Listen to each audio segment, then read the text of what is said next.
আসসালামু আলাইকুম everyone, welcome back to my channel. আজ পাটিসাপটা পিঠা বানাবো, সেটার ফুল ভিডিওই কিন্তু তোমাদের সাথে শেয়ার করব। আমি কিন্তু পাটিসাপটা পিঠাই ফার্স্ট টাইম বানালাম, বলতে আমি কোনো পিঠাই বানাতে পারি না, সব কিছুই কিন্তু আজকে আমার মা করে দিবে, আমি শুধু একটু ভেজে নিব।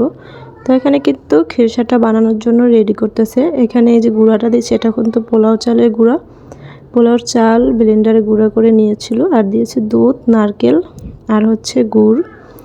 আমরা কিন্তু আমাদের মাদারপুর এলাকায় গুড়টাকে মিঠাই বলে, বাট কোন কোন এলাকায় কি বলে সেটা কিন্তু আমি জানি না। যাই হোক, তোমরা কোন এলাকা থেকে দেখতেছো অবশ্যই কিন্তু কমেন্ট করে বলবা যে তোমাদের এলাকায় গুড়টাকে কি বলা নামে ডাকে।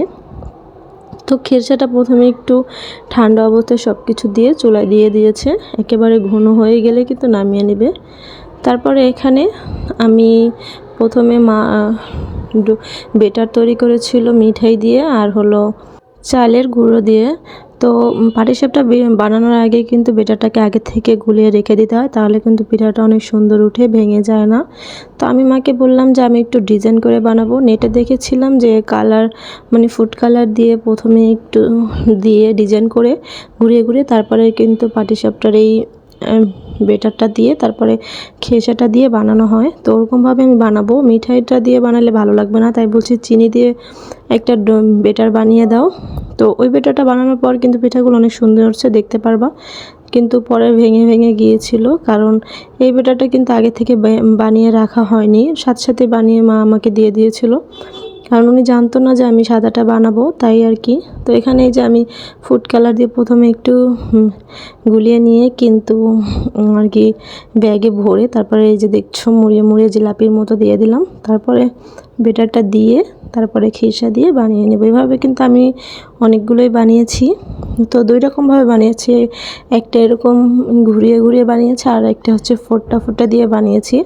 দুই রকমভাবে বানিয়েছি। এখানে বানানোর পর কত সুন্দর লাগতেছিল, অনেক সুন্দরভাবে উঠে যাচ্ছিল, খেতেও কিন্তু অনেক মজা হয়েছে। আমি কিন্তু পাটিসাপটা পিঠা অত পছন্দ করি না, একটা খেয়েছিলাম।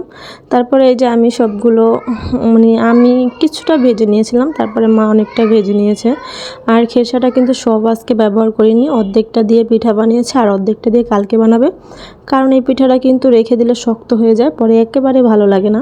তাই আজকে গরম গরম কিছুটা বানিয়ে নিয়েছিল, পরে কালকে যখন খাবো তখন আবার খেরসাটা রেখে দিয়েছে, তখন আবার বেটারটা তৈরি করে বানিয়ে নিলেই হবে। এটা তো আর ওরকম কোনো ঝামেলার কোনো কাজ না, তাই আর কি অর্ধেকটা রেখে দিয়েছিল।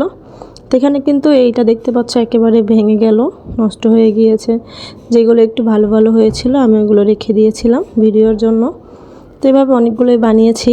আর মিঠাই দিয়ে যে বেটারটা তৈরি করেছিল ওটা বেশি ভালো হয়েছে, কারণ ওই বেটারটা অনেক আগে থেকেই গুলিয়ে রেখেছিল, তাই পিঠাগুলো একেবারেই ভেঙে যায়নি।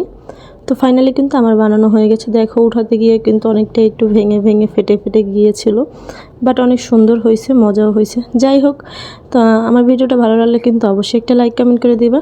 আর ভালো লাগলে শীত তো চলে গেল, তারপরে পিঠাটা বানিয়ে খেয়ে দেখবা। সবাই ভালো থাকবা, সুস্থ থাকবা। আজকের ভিডিওটা এই পর্যন্তই। আল্লাহ হাফিজ।